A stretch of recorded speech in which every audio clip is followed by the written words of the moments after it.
আজকে কালটুরা যাবে ঢাকার বাইরে নতুন একটা জায়গায়। অলরেডি অনেকেই সেটা জানে, তো সেই নিয়ে থাকছে আজকের ব্লগ। কালটু আজকে কোথায় যাচ্ছে, কিভাবে যাচ্ছে, আর লং জার্নির সময় কালটুকে আমরা কিভাবে মেনটেন করি, সবকিছু থাকছে আজকের ব্লগে। তো কালটুকে নিয়ে যেহেতু ঢাকার বাইরে যাব, সেই জন্য ওর জন্য খাবার কেনার জন্য আমরা চলে আসলাম ক্যাট ফুডের দোকানে। এখান থেকে dry cat food, wet cat food, তারপর হচ্ছে ও ট্রিট, ও রাস্তায় খাওয়ার জন্য তো আবার ট্রিট লাগবে, এই যে ট্রিটের প্যাকেট, তারপর ওয়েট ক্যাট ফুডের ক্যান, এগুলো নিয়ে নিলাম। কারণ যেখানে যাচ্ছি সেখানে যদি আবার না পাই তখন অসুবিধা হয়ে যাবে। তো এখানে হচ্ছে গাড়িতে খাওয়ার জন্য আমি ওর খাবারগুলো রেডি করছিলাম। আমি ওয়েট ক্যাট ফুডের ক্যানটা একটা বক্সের মধ্যে নিয়ে নিলাম, কারণ ক্যান থেকে বারবার দেয়াটা এগুলো ঝামেলা হয়ে যাবে গাড়ির মধ্যে। বক্সে দেয়া থাকলে তখন বক্সটা খুলে দিলেই ওরা হচ্ছে তখন মানে কালটুরাজ হচ্ছে তখন খেতে পারবে। তো এই জন্য হচ্ছে আমি একটা, যাতে মুখ দিয়ে খেতে পারে, এই জন্য একটা বড় বক্সেই নিলাম আর কি। আর এই যে এটা হচ্ছে কালটুরাজের ব্যাগ। এই ব্যাগটা সবাই চেনেন আপনারা, গতবার যখন রংপুর গিয়েছিলাম তখন এই ব্যাগে করে ওর জিনিসপাতি নিয়ে গিয়েছিলাম, এই জন্য সবাই চেনেন। ওর এই যে খাওয়ার বাটিটা নিয়ে নিলাম, তারপর ওর ক্যাট ফুড নিয়ে নিলাম, তারপর একটা চামচ নিয়ে নিলাম যদি দরকার পড়ে, তারপর ড্রপার পানি নিয়ে নিলাম। গাড়িতে যেহেতু ও বসে পানি খেতে পারবে না, আর গাড়িতে পানি খেতে চায়ও না, সেই জন্য বটল আর ড্রপার নিয়ে নিই। এতে করে আমি একটু পরপরই হচ্ছে ওকে ড্রপারে করে পানি খাইয়ে দিই, এতে করে ডিহাইড্রেশন হবে না।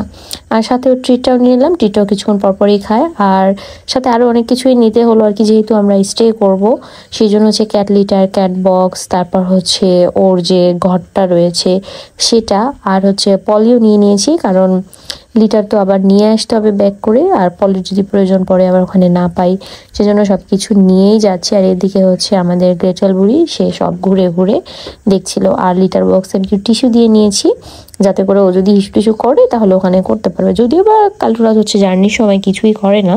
তো আমরা পরের দিন সকালবেলা আলোর মধ্যে জার্নি স্টার্ট করে ফেললাম। তো আজকে হচ্ছে আমরা যাচ্ছি সিলেটে। অনেকদিন থেকে ইচ্ছে ছিল কালটুরাজকে নিয়ে সিলেটে যাব। তো লিটারটা আমি নিচে রেখেছিলাম, লিটার বক্সটা, তো ও ওখানে গিয়ে বসে দেখছিল, কারণ ওখানে ওর ভাই বোনের গন্ধ পাচ্ছিল। তো কালটু যাতে আরাম করে যেতে পারে এই জন্য ওর ঘরটা, এবং হচ্ছে আমি ওকে একটা বিছানা বানিয়ে দিয়েছি সিটের মধ্যে, যাতে করে ও আরাম করে যেতে পারে। কারণ ও যখন এখন গাড়িতে করে যায়, ও আমাদের কোলে থাকে না, ও পিছনে গিয়ে একা একাই বসে বসে যায়। তো কিছু দূর যাওয়ার পরে ওকে হচ্ছে আমি ট্রিট খাওয়াচ্ছিলাম, আর আমি একটু পরপরই ওকে হচ্ছে ট্রিট খাওয়াই, যাতে করে ওর ক্ষুধা না লাগে। আর অন্য কিছু খেতে চায় না গাড়ির মধ্যে, শুধু ট্রিটটাই খায়, আর হচ্ছে ওয়েট ক্যাট ফুডের ক্যানটা খেতে পছন্দ করে। আর সে এখন বড় হয়ে গিয়েছে, সে কোলে থাকবে না, সে ওই যে পিছনে একা একা গিয়ে বসে আছে। তো ওকে আমি মানে সামন থেকেই পিছনে করে খাইয়ে দিচ্ছিলাম। খাওয়া দাওয়া শেষ করে এই যে উনি জমিদারের মতো ওনার জায়গায় বসে আছে। খুবই লক্ষ্মী একটা বাচ্চা। আপনারা সবাই জানেন যে কালটুরাজ কিন্তু এখন একা একাই পিছনের সিটে গিয়ে বসে থাকে, ও আমাদের কাছে একদমই আসতে চায় না। তো আমি এখানে একটা কম্বল ভাঁজ করে তারপর চাদর দিয়ে মুড়িয়ে দিয়েছি, যাতে করে আরাম করে বসতে পারে। আর ওই যে দেখেন ও কি সুন্দর করে বসে আছে। আর এই যে আমরা সামনে এখানে, ও একবার করে আমাদের কাছে আসে, দেখে যায়। তো আজকে মানে ওয়েদারটা খুবই সুন্দর ছিল, খুবই ভালো লাগছিল। তো আমাদের কথা ছিল একদম ভোরবেলা রওনা দেওয়ার, কিন্তু হঠাৎ করেই সকালে আমি অসুস্থ হয়ে পড়ি, যার কারণে আমরা 8টার দিকে রওনা দিই। আর এদিকে দেখেন কালটুরাজ ঘুমাচ্ছে, ও মানে ঘুমিয়েই যায়, ও অর্ধেক রাস্তা ঘুমায় আবার উঠে আবার দেখে। তো ঘুম থেকে ওঠার পরে ওকে আমি হচ্ছে খেতে দিলাম। ওয়েট ক্যাট ফুড যে নিয়ে এসেছিলাম বক্সে করে, সেগুলো ওকে এখন খেতে দিলাম। আর উনি এই যে খাচ্ছে। ও শুধুমাত্র জার্নির সময় ওয়েট ক্যাট ফুডের ক্যান যেটা, ওইটা খায়, আর হচ্ছে ট্রিটটা খায়, আর পানি তো আমি ড্রপারে খেয়ে দিই। খাওয়া দাওয়া শেষ, উনি এই যে আমাদের এখানে এসে বসে বসে দেখছে, আবার যাচ্ছে পিছনে, আবার আসতেছে। মানে ও পুরা গাড়িতে ঘুরে বেড়ায়। যেহেতু ও এখন গাড়িতে অনেক চলাচল করে, ও কিন্তু অনেক কমফোর্ট। আর যেহেতু ও জানে এটা আমাদের, তো সেই জন্য হচ্ছে অনেক কমফোর্ট, ও নিজে নিজেই সব জায়গায় যায়, ঘুরবে।